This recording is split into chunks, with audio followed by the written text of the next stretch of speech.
পশ্চিমী ঝঞ্ঝার দাপট কেমন থাকবে বাংলার আবহাওয়া?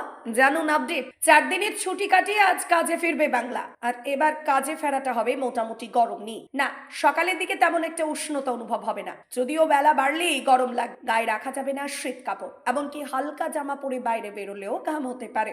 অফিস ইতিমধ্যেই জানিয়ে দিয়েছে যে নতুন করে আর পারদ পতন হবে না, এখন থেকেই শীত বিদায়ের জন্য তৈরি হয়ে যেতে হবে। তাপমাত্রা বাড়ছে 2 থেকে 3 ডিগ্রি। সোমবার থেকেই বাড়তে শুরু করেছে শহরের তাপমাত্রা। আর বুধবারের মধ্যে পারদ 2 থেকে 3 ডিগ্রি পর্যন্ত বৃদ্ধি পেতে পারে বলে আশঙ্কা করছে হাওয়া অফিস, যার ফলে শীতের খেলা এবারের মতো শেষ বলে মনে করছেন বিশেষজ্ঞরা। জানুয়ারির প্রথম দিকে ভালোই ঠান্ডা উপভোগ করেছে কলকাতা সহ গোটা বাংলা, তবে চলতি মাসের মাঝামাঝি থেকেই বেগরবাই শুরু করে শীত। ধীরে ধীরে উত্তপ্ত হতে থাকে চারপাশ। এখন প্রশ্ন হলো, ঠিক কেন জানুয়ারিতে শীত শেষ?